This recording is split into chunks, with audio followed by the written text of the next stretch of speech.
하나님의 말씀은 잠언서 24장 3절에서 7절 말씀 보겠습니다. 우리 한 목소리로 함께 읽겠습니다. 시작.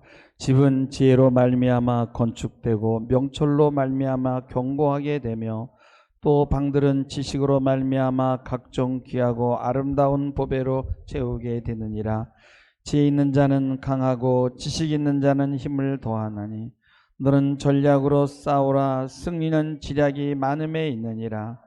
지혜는 너무 높아서 미련한 자가 미치지 못할 것이므로 그는 성문에서 입을 열지 못하느니라. 아멘. 아멘. 오늘이 5월 마지막 가정 주일이죠. 그래서 오늘 하루만 더 가정에 대한 설교를 하겠습니다. 여러분, 집은 눈에 보이는 건물이지만 집이라는 말에는 가정이라는 그런 상징이 숨어 있습니다. 가정하면 대부분의 사람들은 이제 얼굴을 맞대고 한 집에서 잠자고 또 식구들과 함께 식사하는 모습을 떠올립니다. 또 마음 안에 있는 것을 허심탄회하게 솔직하게 털어놓고 이야기할 수 있는 사람들이 있는 곳, 그리고 좀 당신 잘하고 있어, 그만하면 잘하고 있는 거야 하면서 그렇게 위로받을 수 있는 것, 그런 장소가 가정이라는 생각이 들어요. 소소한 그런 행복을 찾는 곳이죠. 이런 가정을 만들기 위해서 우리는 아침밥을 일찍 먹고 출근하면서 노동력을 팝니다. 이런 가정이 보장되지 않는다면 무슨 직장이 필요하며 무슨 나라와 무슨 군대와 법률과 제도가 필요하겠어요? 다 의미가 없는 거예요. 우리가 선거하고 좋은 정치가를 뽑으려고 하는 것도 뭐예요? 우리가 좋은 아름다운 그런 가정을 잘 영위하게 해달라고 하는 것 아니겠어요? 근데 문제는 정말 그렇게 화목하고 아름다운 행복한 가정을 만드는 그런 조건과 기준이 뭐냐는 거예요. 하루 밥 3끼 먹는 것이 가장 행복하다고 생각한 때가 있었어요. 그런 시절이. 그래서 하루 밥 3끼 먹고 잠잘 곳 구하는 것이 온통 이 나라의 이 화두가 됐어요. 그래서 잘 살아보세가 삶의 구호였었잖아요. 이때는요, 기독교도 뭐냐면 예수 믿고 복 받는데 그 복이 뭐냐? 하루 3끼 밥 잘 먹고 집을 구하는 거예요. 그래서 기도할 때도 여러분, 못 살 때 잘 먹고 잘 살게 해주세요 라고 하는 거는 그것은 기복적인 게 아니에요. 그런 기도할 수 있는 거예요. 여러분, 배를 골고요, 잠잘 곳이 없어서 길거리에서 거적대기 뒤집어 쓰고 자면 그 행복할 수 있어요? 뭐 그런 사람 교회 나오라고 하면 안 되죠. 그건 교회보다도 먹을 걸 대줘야 되겠죠. 문제는 뭐냐? 이런 문제가 해결되었다면은 그 다음부터는 잘 먹고 잘 살게 해주세요라는 기도가 더 이상 작동이 되지 않는다는 거예요. 이제는 뭐냐면 기도의 내용이 더 업그레이드가 돼야 되는 거예요. 미국의 이스털링 경제학 교수가 1974년에 경제 성장과 인간의 행복 지수에 관한 그런 논문을 발표했어요.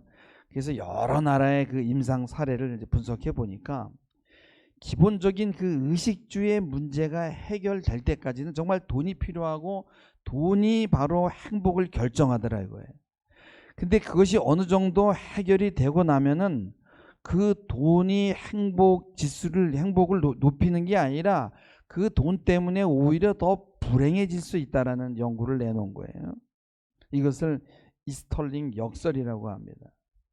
돈이 많으면 행복해지는 것은 맞지만은 어떤 임계점이 있다는 거예요. 그 임계점을 넘어가면 더 이상 돈이 행복을 주는데 역할을 하지 않는다는 거예요.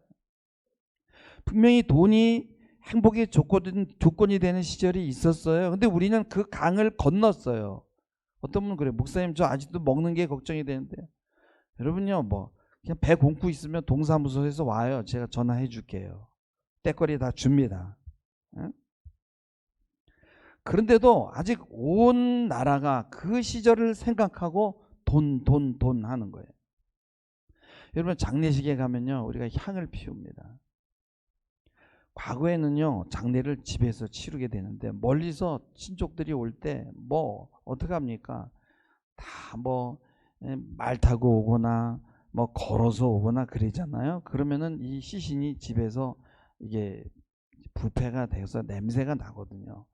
그래서 그 냄새를 가리기 위해서 이 향을 피웠는데, 지금은 시신이 냉동실에 모셔져 있고 냄새도 안 나고 향을 피울 이유가 없는데 그냥 그게 관습이 돼가지고 그냥 향을 피우는 거예요. 이유 없이. 그러니까 밥 3끼 먹고 잠잘 곳 있으면 정말 행복한 거야 라는 그 기준에 맞추기 위해서 우리가 열심히 살던 그런 관성이 있거든요. 근데 그 문제가 해결이 되었으면은 돈을 벌어야 되는 이유도 바뀌어야 되는데 계속 과거의 문제가 이 무의식 안에 들어가 있어서 계속 돈을 벌어야만 행복하다고 이렇게 자꾸만 그런 이 생각이 우리를 머리를 치는 거예요.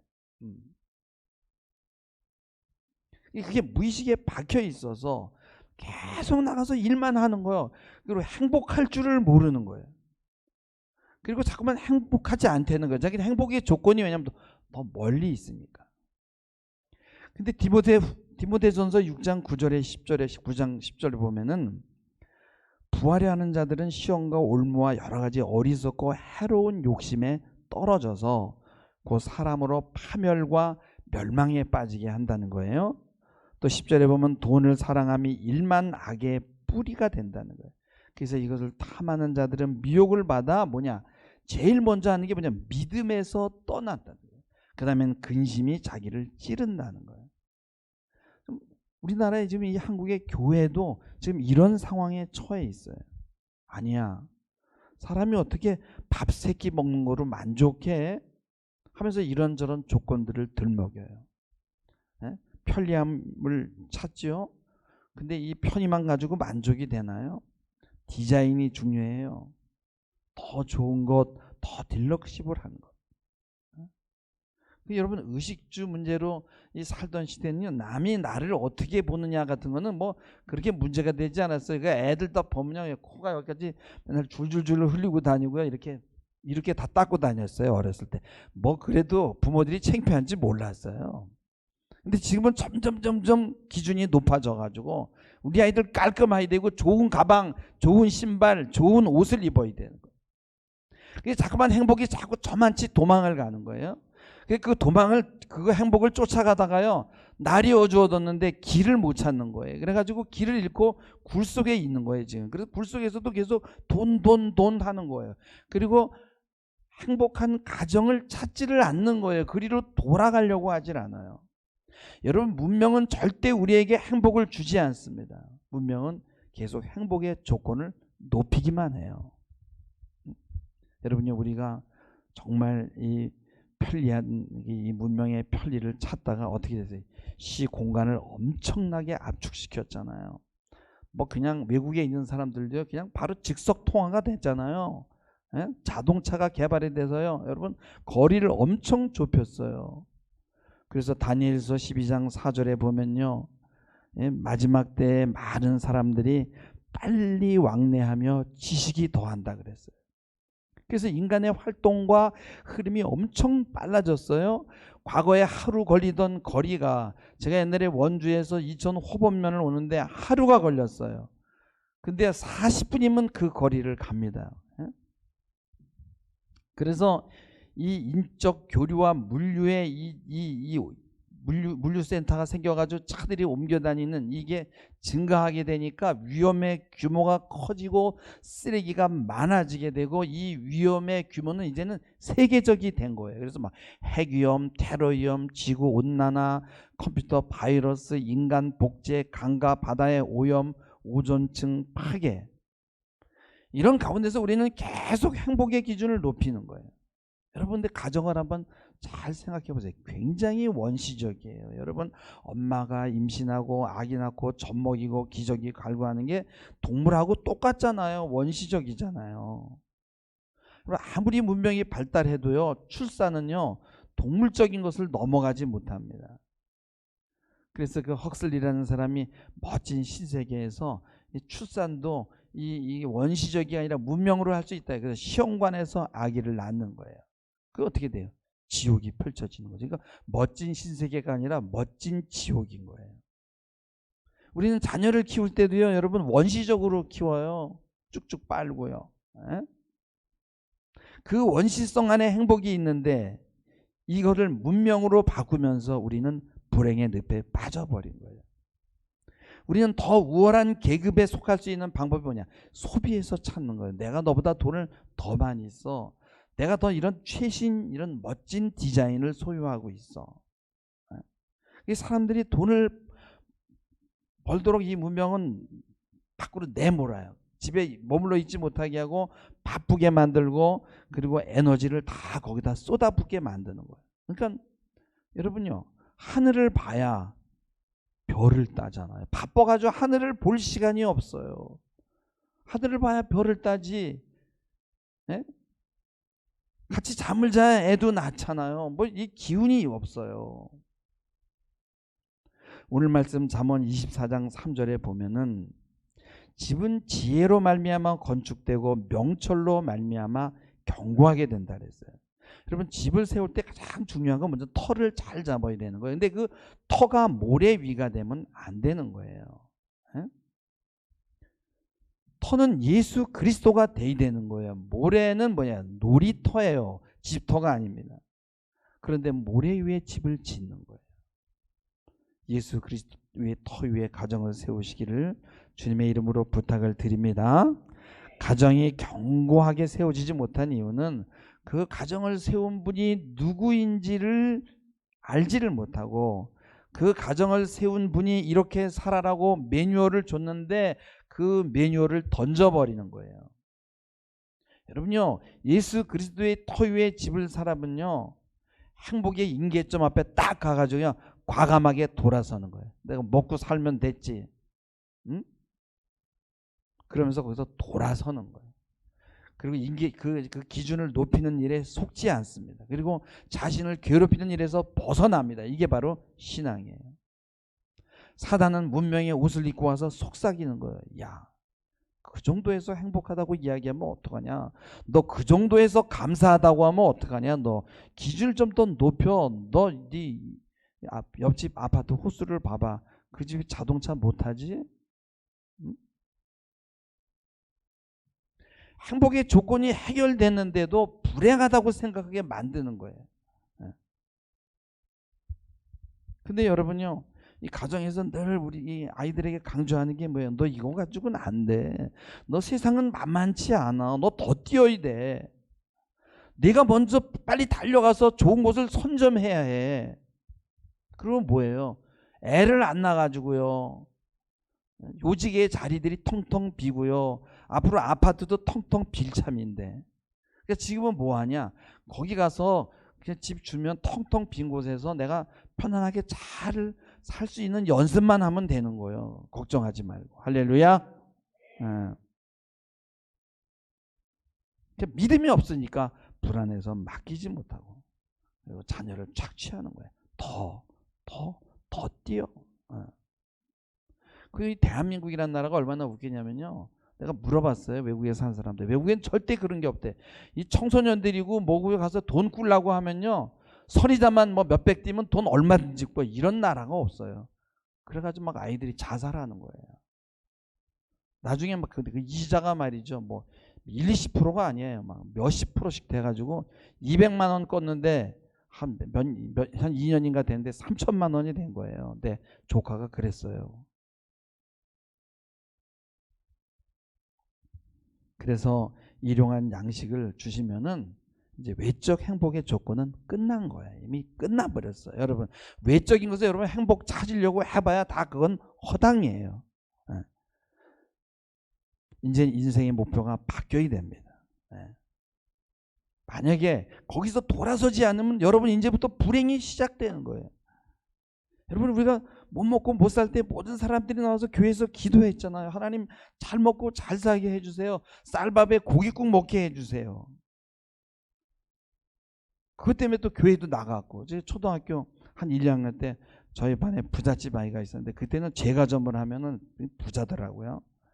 근데 그래도 부자라도 자가용이 없어서 자전거를 타고 쟁반에다 이렇게 탁 거기 이렇게 보재길 이렇게 싸가지고 이렇게도 들고 오고 또 이렇게도 들고 한 손으로 자전거를 하고 이렇게 밥을 날랐는데 이렇게 탁 와서 이 보재기를 딱 풀면은요 하얀 밥에요 달걀 후라이가 있는데 와 진짜 너무나 환상적인 거야. 저기 먹어보고 싶은 거야. 집에 가도 막 계속 그 영상만 떠오르는 거야. 야 쌀밥에 흰 달걀. 네? 요새 애들한테 그런 거 갖다 주면서 발로 차요. 여러분요.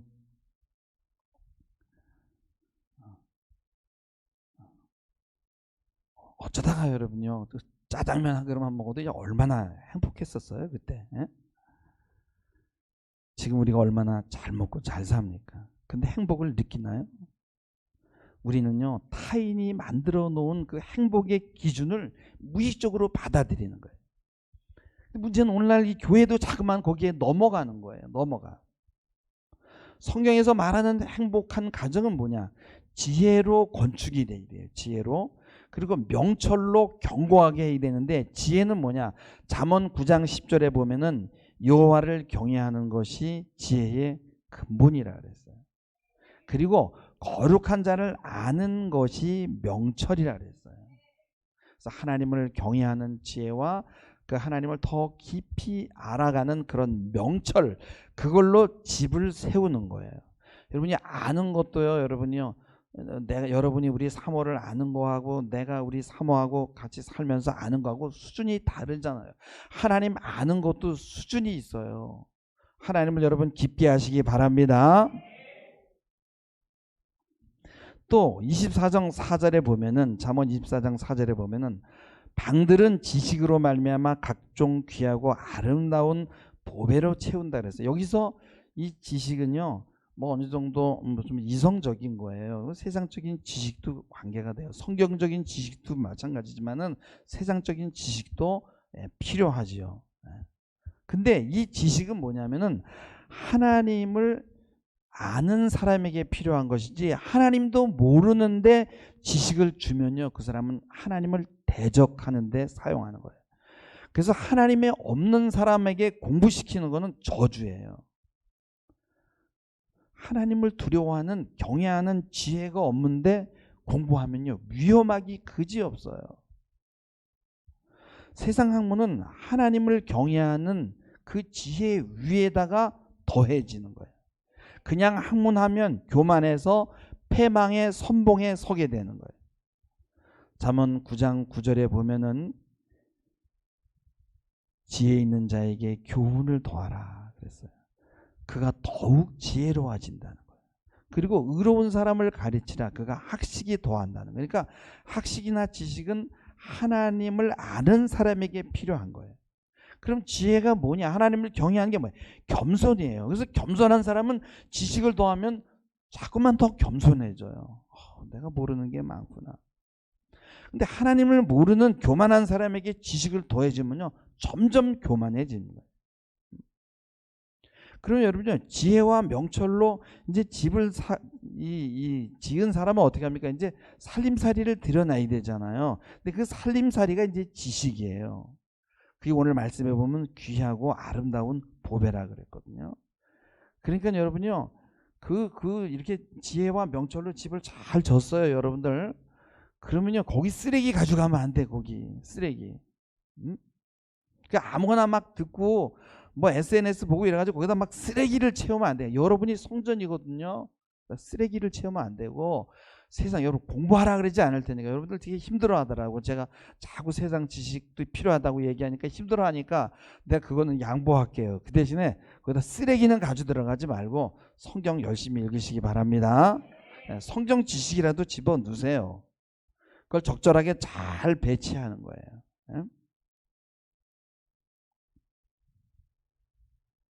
집이라도 반석 위에 든든히 세워지고 명철로 견고하게 되면 얼마나 좋겠습니까? 그리고 혹 거기에 쓰레기가 채워질 수 있어요. 그러더라도 빨리 나와서 기도하면 청소가 되는 겁니다. 할렐루야. 그래서 모래 위에 세운 집에다가는 우리 거기다 뭐 공부를 많이 해가지고 뭐 유학을 가고 거기다 뭐 보배를 채워봐야, 예? 그냥 파도가 와서 한번 휩쓸면 그냥 무너져서 다 떠내려가는 거예요. 예. 여러분, 세상이 아무리 행복의 기준이 이거야 라고 여러분을 속여도 흔들리지 마시기 바랍니다. 오늘 말씀 24장 5절에 보면은 지혜 있는 자는 강하고 지식이 있는 자는 힘을 더한다 그랬어요.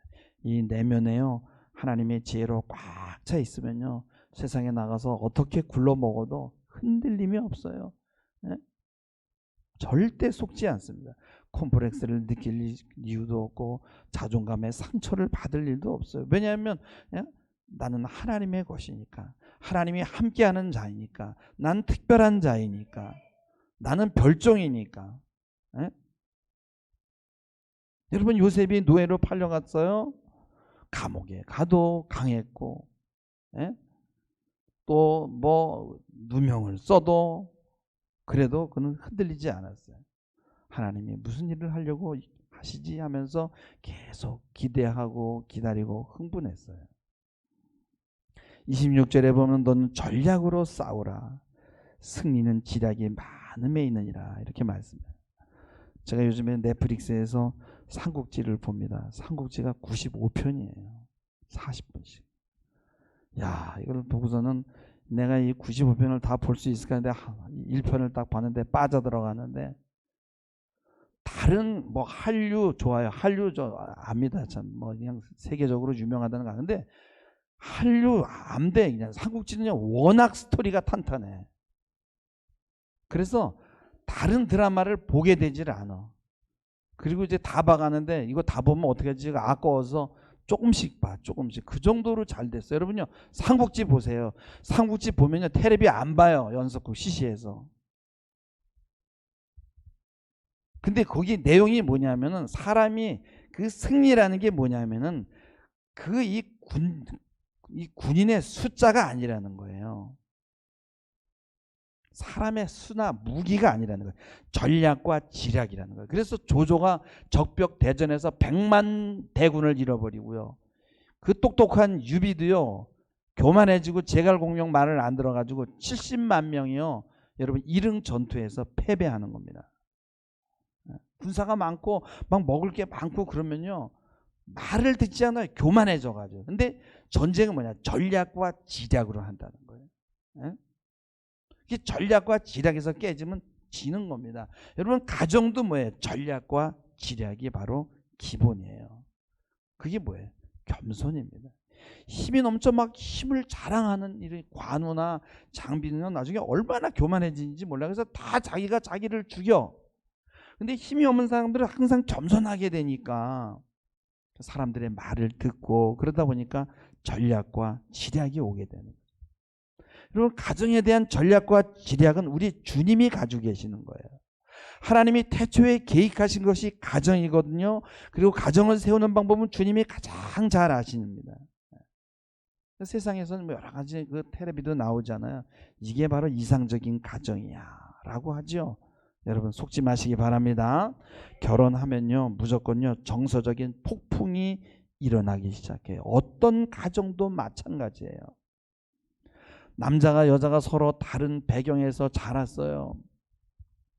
그러면요, 그 두 문화적인 배경, 두 문화적인 콤플렉스가 들어오기 시작합니다. 그것은 남편의 문제도 아니고 아내의 문제가 아니에요. 예수 안 믿고 불순종했던 그 문화적 산물들이 쫙 몰려와서 만나가지고 폭풍을 일으키는 거예요. 근데 그게 폭풍을 일으키고 정화가 되려면요, 시간이 필요하거든요.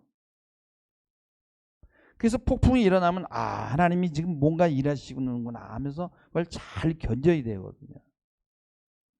그냥 이렇게 바닷속에 이렇게 가라앉아 있던 게요, 폭풍이 일어나면 찌꺼기들이 막 올라오잖아요. 그 숨어 있던 게 다 올라오잖아요. 여러분, 하나님이 원래 이 구상한 이 가족은요, 원래는 대가족이에요. 그래서 한 집에 할머니, 할아버지하고 손자하고 이렇게 3대가 사는 거거든요. 근데 요즘에는 부모들도 그걸 원치 않아요. 함께 살면 아기 보는 게 힘들어가지고. 아기는 보고 그냥 뽀뽀하고 예뻐만 하는 거고요, 양육을 하려면 힘들거든요. 그러니까요, 여러분요, 그래도 대가족에 살면요 부모가 봐줘야 되잖아요. 뭐 떨어져 있는데요 애 데려오면 야 이제 빨리 가라, 밥 먹었으면 가라 그럴 거 아니에요. 그리고 여러분요 장남에게 시집가면 힘들잖아요. 시어머니 눈치 보고 잔소리 듣고. 예? 근데 요즘에는요 이 핵가족이기 때문에 장남에게 가도 돼요. 왜냐면 다 떨어져서 삽니다. 근데 원래 대가족에서 살면요 이 감정을 조절하는 법을 배우게 되고요 막 우울증에도 빠지게 되고 그리고 그걸 해치고 나오게 되고 막 그럽니다. 근데 시부모가요 눈치만 주는 게 아니라 애 낳으면요 그때부터 애를 봐줘요 시부모가. 근데 지금은 뭐냐면 독박 양육 시대라고 그러는 거예요. 뭔 얘기냐면은 여자 혼자 임신해가지고 그냥 불편을 느끼고 애 낳고 애 낳다 못 망가지고 혼자 양육하고 거기다가 직장 생활하고 또 집에 와서 밥하고 이걸 혼자 다 해야 되는데 어느 멍청이가 아기를 낳겠냐고요. 그래서 대가족 제도에서 이런 문제가 자연스럽게 해결됐던 거예요. 근데 이게 문명화가 되면서 이 서구의 개인주의가 들어오면서 우리는 편한 거 거리를 유지하고 싶은 거예요. 그래서 부부에게도 개인적인 걸 너무 깊게 들어오면 안 돼. 넘어오지 마. 예. 여러분 과거 푸세식 화장실을 사용하고 샤워도 매일 못했어요. 그렇게 불편하게 살아도 이혼율이 적었고 자살률이 적었어요. 그리고 아기들도 많이 나왔어요. 방도 없는데. 근데 이렇게 문명화됐는데 왜 더 불행해졌는지를 한번 생각해 보라는 거예요. 왜 그래요? 하나님을 떠났기 때문에 그런 거예요. 여러분 이 과학 문명은 하나님에게 등을 돌리고서부터 급속도로 발전하기 시작했어요. 몇 년 전에 이혼 문제로 고민하던 분이 이제 상담을 요청해서 상담을 한 적이 있어요. 뭐 많이도 못하고 한 2번 만났는데 이야기를 들어보니까 이분들의 행복의 조건이 너무 높아요. 멋있게 살고 싶은 거야. 그래서 두 사람 너무 바빠요. 남편은 뭔가를 아직 이루어야 되는데 뭐 복잡해요. 뭐 해야 되는 게 많고요. 서로가 돈을 버는데 생활비를 분담해서 내는 거예요. 그러니까 외국처럼 돼가지고 가스비야 전기료는 네가 내고 집세와 식대는 네가 내는 거야. 그리고 아기는 안 낳고요. 근데 그렇게 하다 보니까 내가 뭘 이렇게 함께 살아야 되나 하는 회의가 오는 거예요. 뭐 둘이 떨어져서 살아도 되겠다. 아니 별거 하다가 이제 호적도 정리했으면 좋겠다 하는 거예요. 이혼하고 싶다는 거예요. 그리고 뭐 이렇게 얘기를 해보면 모르는 게 없어요. 뭐 멋진 근사한 말도 많이 알고 있고요. 또 스님하고도 친해가지고 그 스님이 하는 단체에서 또 그런 정말 그 정신 수양도 하고 다 좋아. 근데 다 좋은데 한 가지가 없어. 그게 뭐냐면 예수가 없어. 예수를 안 믿는 거예요. 그 가정의 주인이 예수님인데 그 매뉴얼을 따라서 살지 않는 거예요. 그래서 오늘 24장 7절에 보면은 이 지혜는 너무 높다라는 거예요. 그래서 미련한 자는 미칠 수가 없다는 거예요. 특별히 뭐냐? 성문에서 입을 열지 못한다. 성문은 뭐냐? 과거의 성문은 거기가 심판대입니다.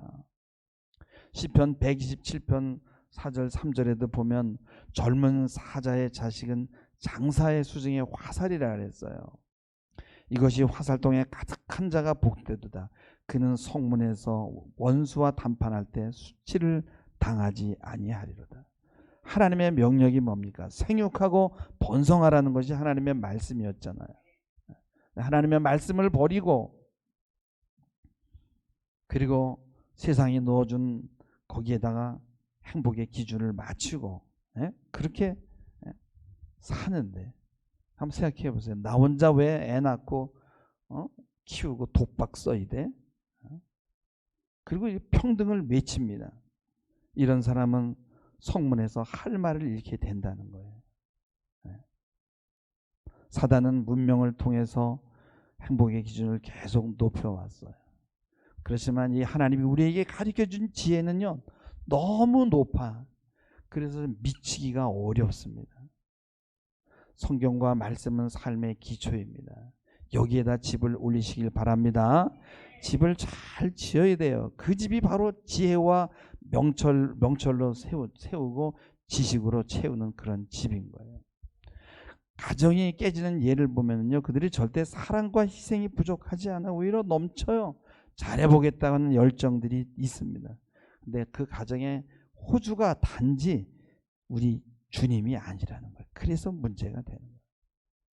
가정을 만들 분의 말을 들어야 되는데 그 매뉴얼대로 살지 않는데 어떻게 행복할 수 있겠어요? 아무리 열심히 희생하고 사랑하지만 전략이 없으니까 가정이 무너지는 거예요. 전략은 뭐야? 하나님께 맡기고 그의 음성을 듣는 거예요. 그래서 우리가 내 자녀가 예수를 믿지 않는다면요, 여러분 금식하고 애통해야 되고요. 여러분 그 집에 가서 들어 누워야 돼요. 너 예수 안 믿으면 나 여기서 굶어 죽을 거야.